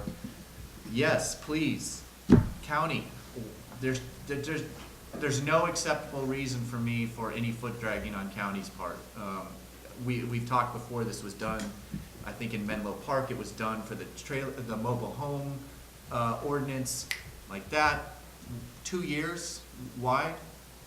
You know, I'll leave it as a ellipsis, ... but seems like something that could be done if the will was there.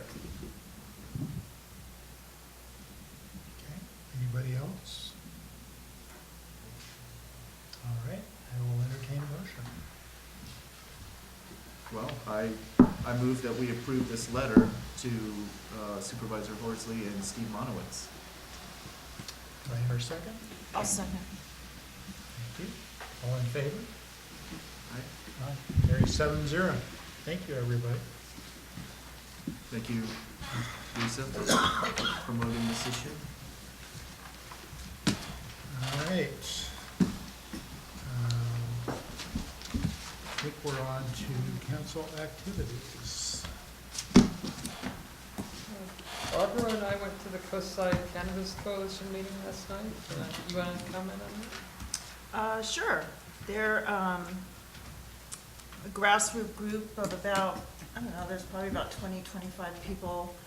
The majority of them are growers and business people wanting to get into the cannabis business. They're still in the real early stages of planning the group, so there's not really much to report on other than they're trying to create a mission statement that they are pro, and they emphasize regulated cannabis. And they're hoping to sway policies and get the county to help them with different, there's a whole numerous bunch of concerns that they have, setbacks and craft businesses, et cetera. They're gonna meet every month, the second or the third Tuesday of the month at the brewery. But that's about it. They really haven't done too much yet. Yeah. So this was the meeting at the Brews and Views? No, this was the Coastside Cannabis Coalition meeting. It was at the Half Moon Bay Brewery. At the Mavericks or at the restaurant? At the brewery, not the Maverick Just Center, the brewery. The brewery is just making At the a room restaurant, yeah. available as a public Yeah. service. The general manager there, I think, is trying to get into the business.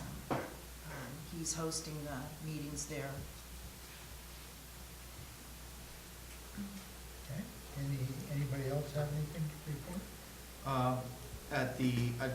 Lisa mentioned it, I'll just give a couple more details. At the CDRC meeting on January 11th, there was a variety of topics. One was that Beverly Garrity, the past chair, will be leading the CDRC design standard update. So two things that we're looking to do is add commercial construction and development to the committee's oversight, which currently right now, unless there's a residential component to it, CDRC never sees it.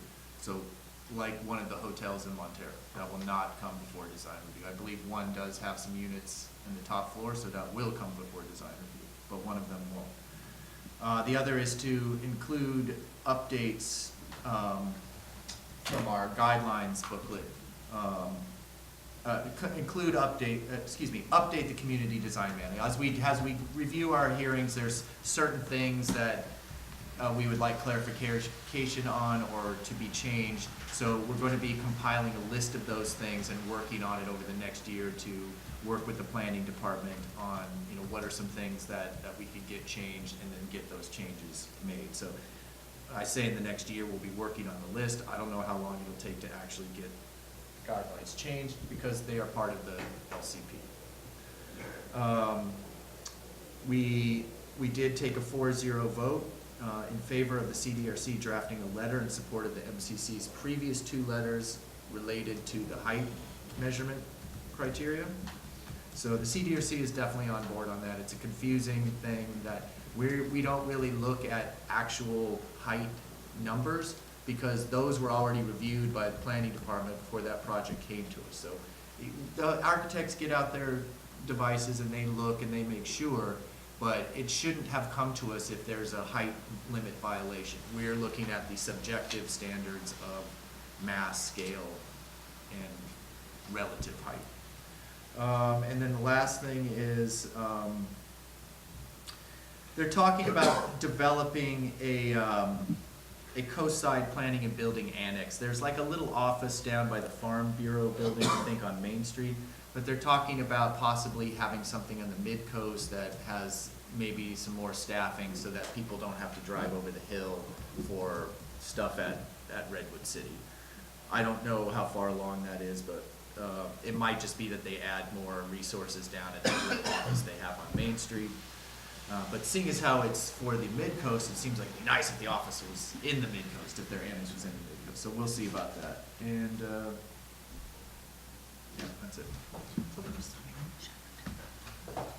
Anybody else have any council activities to report? You don't have to, you can, either way. I have one more thing. Sure. I did check with the Beach House Inn down here about the tree trimming out in front. If you notice on the right side of the driveway, they have trimmed those trees, and they did that quite some time ago. And then they left the left side with nothing done. So I talked to some of the staff there, and they're doing it in-house. They're having their maintenance people do them, which is really kind of chopping the trees up. Doesn't look really good, but they're kind of doing one tree at a time as it's allowed, as they have time to do it. So I'm gonna go to the next homeowners association meeting there and kind of talk to them about maybe getting an arborist or a tree trimmer to kind of clean them up and get it all done at once instead of this one tree a month or however they're doing it. So I'll keep you updated on that. And what are they paying those guys? I mean, I've got a hatchet. I can go out there. Yeah, all the homeowners ought to get together and do it. Thanks for reaching out to them. People have been complaining about those trees Yeah. for like ever. I was just talking to somebody who lives less than a block from here about that yesterday. Well, hopefully there's progress. That's great. Thank you. Any other? Okay. I do. Those. So, let's see, the, Miramar has lacked coastside design review applicants for a long time, both the regular and the alternate, and it was advertised, and then thought they had 4 applicants, and as it turned out, all the applicants, none of the applicants live in Miramar. And this coincides with the discussion I've had with the next door leads about boundaries and names of neighborhoods, and because what used to be called the coast side, which has now been changed to Half Moon Bay, I don't know if you noticed, extended all the way up and included the harbor area, and the lead from the coast side was saying, I'm asked to approve this person for Johnson Pier, what's with that? So she got the boundary changed so that now the harbor is included with Princeton, and so, but Miramar is the issue because there's enough problems caused by the post office making people use Half Moon Bay as their address. People don't know where they live. And then on next door, the way it was drawn, El Granada includes East Miramar. And that Miramar that's on next door is only the west of highway portion of Miramar, and then it includes part of the city of Half Moon Bay. So I don't know whether the applicants for design review came from the portion of Miramar that's actually in Half Moon Bay, or if they were all on the map, I don't know. But clearly it's a problem if people don't know where they live, because Miramar it's a thing.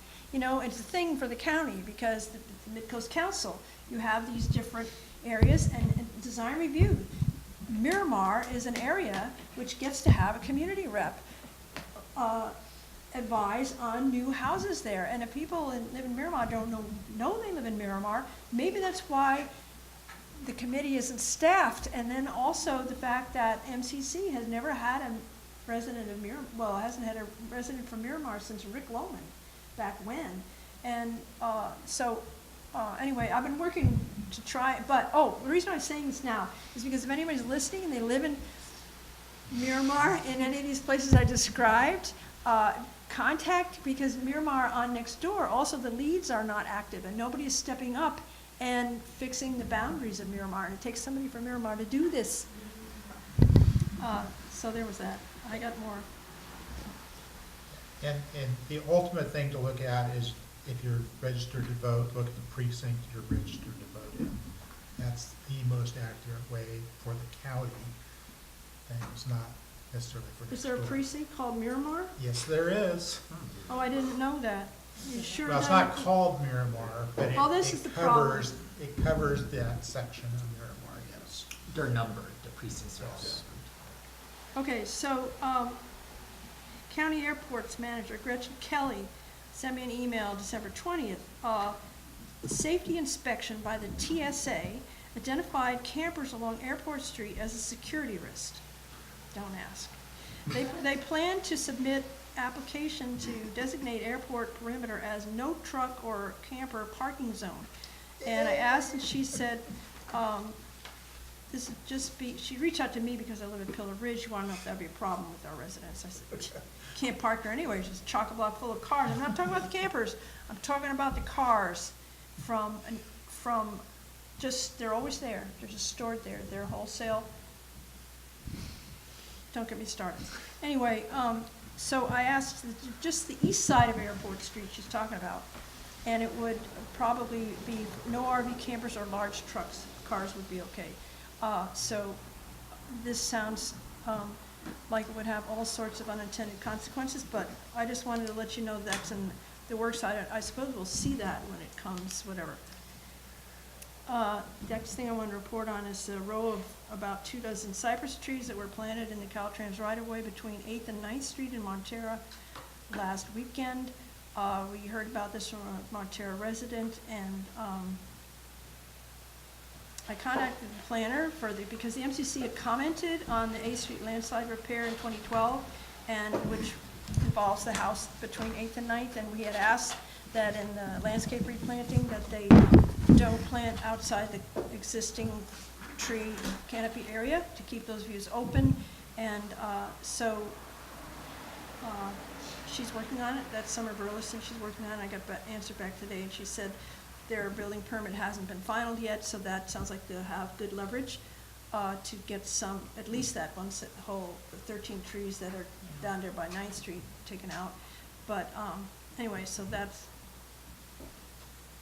going on, and also had included Ellie because, the last time we tried to get Caltrans, these trees are all in the Caltrans right away, we tried to deal with Caltrans and it was totally unsuccessful, so because there's other issues there. We want 8-foot shoulder there, clear of landscape vegetation.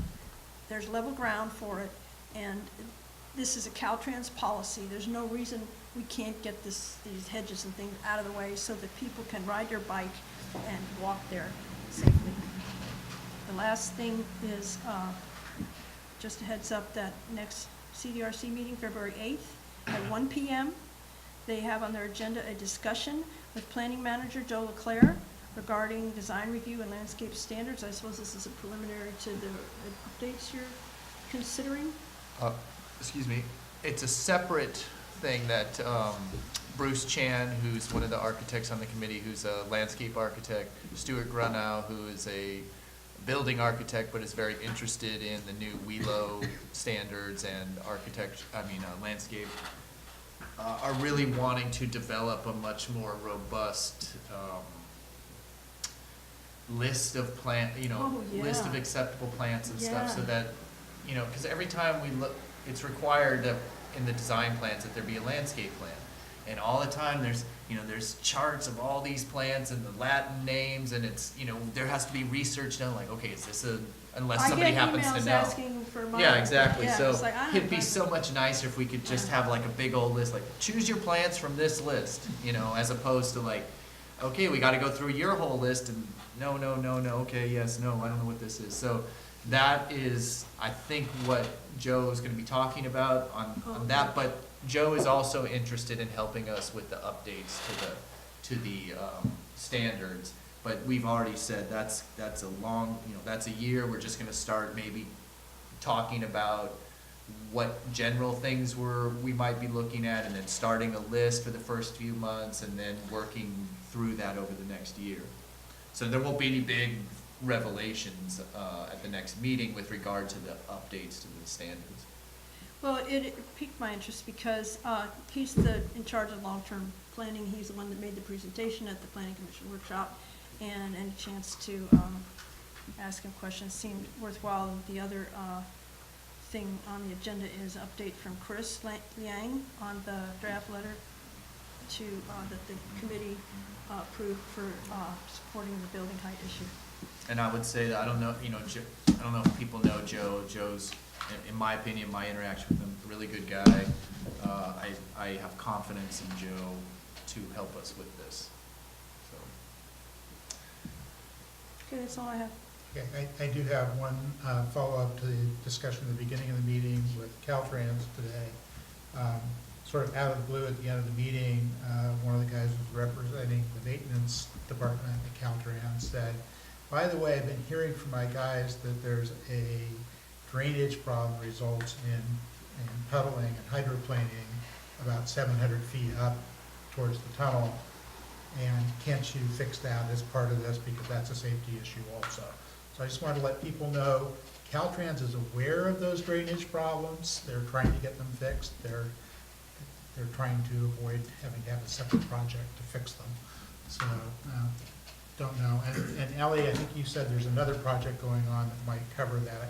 I couldn't quite capture that part of the discussion. Caltrans has a maintenance project underway, kind of in the design phase for Highway 1. And I want to say it stretches, just barely overlaps with the Graywell Cove project, and then goes north. I believe it's north. And that's just along Highway 1. resurfacing the road, right? Right, yeah, it's not making any changes, it's just simply a maintenance project. There's a difference between just resurfacing and maintenance, and that was the context of the discussion today. Often when they do resurfacing, they fix drainage problems. Right, but I guess they won't be, to my knowledge, it won't be changing the footprint of the existing highway in that section. The drainage problems are between Graywell Cove and that tunnel, kind of Yeah, that dip, right? coming Where down it the floods. Well, it doesn't just flood, it builds up a 4-inch deep puddle, right, and it intrudes into the way. That's kind of like. Anyway, the point was, Flood. Caltrans But operations. that's been going on for as far as I can remember. Well, it's gotten worse over the last couple of years. Yeah. It wasn't too bad today coming through, it was raining today coming back. So they must have been aware of it for 15 years. Well, they're aware enough of it that they wanted to get it fixed. And for, just as a reminder, for other issues in Caltrans jurisdiction, something that I've done personally in San Mateo and other areas that I've driven is submit they have a request form online where you can submit, any issues that you see, like 2 potholes on the on-ramp to Highway 101 was an example of something that I submitted. So I would just encourage you all to use that to submit anything in Caltrans right-of-way directly to them, and hopefully the more submissions, will help to bring awareness to specific areas. That form works. You don't always hear back, but things tend to get Yeah, it does. fixed.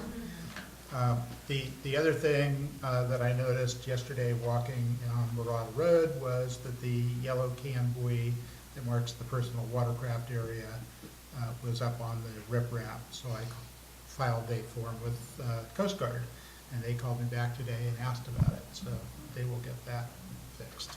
Not that that's a navigation thing. They don't think it's one of theirs, but they'll track it down and get it fixed. The other thing I noticed at the same time, just in case anybody wants to follow up, is apparently the County of San Mateo has filed an application with the Coastal Commission to put in a shotcrete and nailing wall north and south of Arroyo del Medio. So that's basically from Medio Avenue south to the creek, and then on the south side of the creek. And I assume that that's to try and protect the bridge infrastructure. That little tiny plastic placard is the first I've heard of it. So if anybody wants to follow up on it, feel free. So where exactly now? Is it south of the Medio Creek? This is bracketing Medio, the mouth of Medio Creek. So Both sides.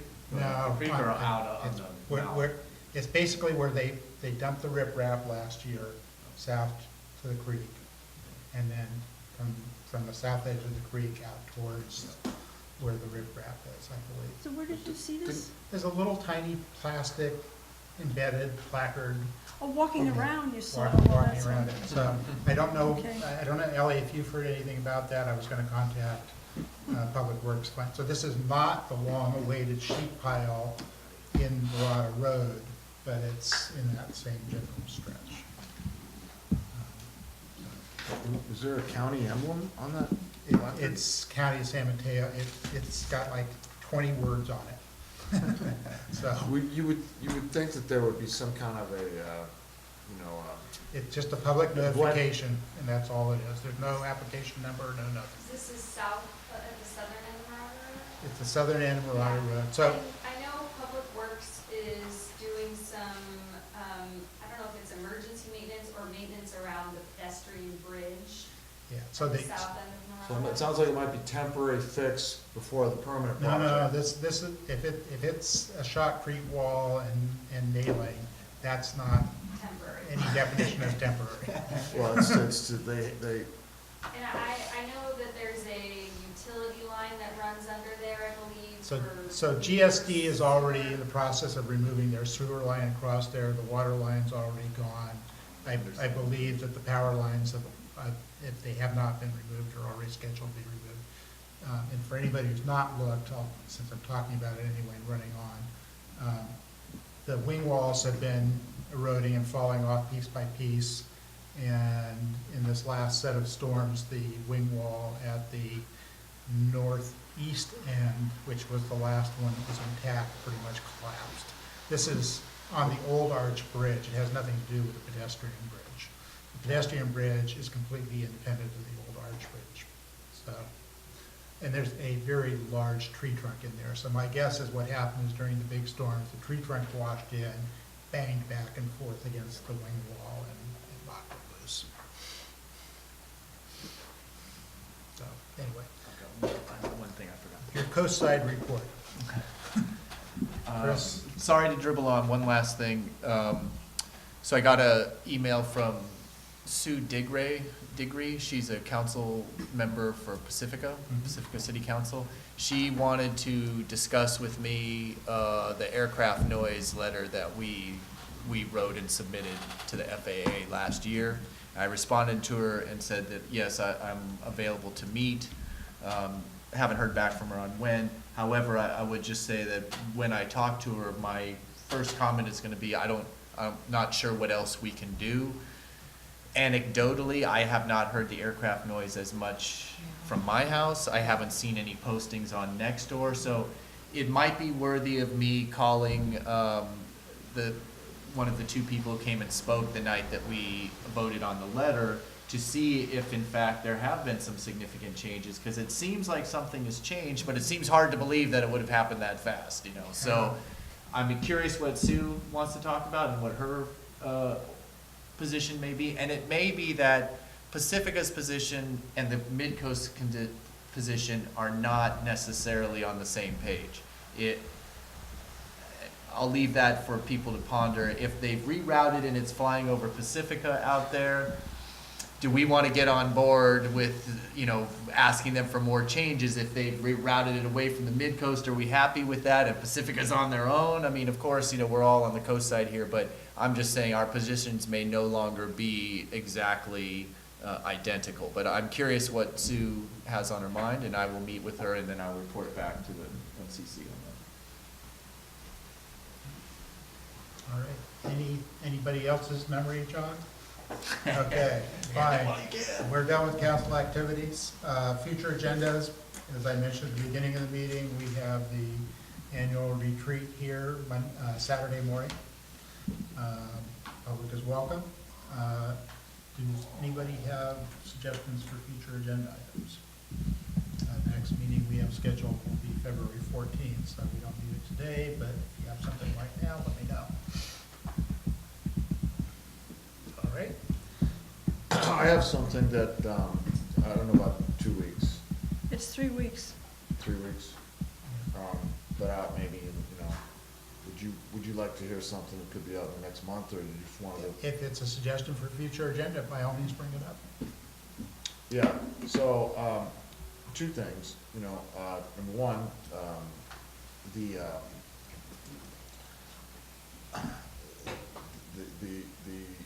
new LED lighting that, you know, apparently there's no, you know, there's no real, like, code. I guess I've heard that, code ordinance or enforcement to not project light out from, and put shadows on other buildings. But the whole, you know, the lighting district, the community decided to go with the amber color, and amber has been historically what, you know, even Caltrans has used. But now with these LED lights that are coming out, certain apartment buildings, you know, they have all of the lights along in front of each unit is so anyway, I'd like to have something on lighting is one. Two is the fire hazard with the eucalyptus trees. I think it's time we talk about that again. All right, I will work with you and see what we can work up an agenda item for those. Okay. All right, do I have a motion to adjourn? We So are moved. adjourned. Thank you, everybody. Thanks, Dave.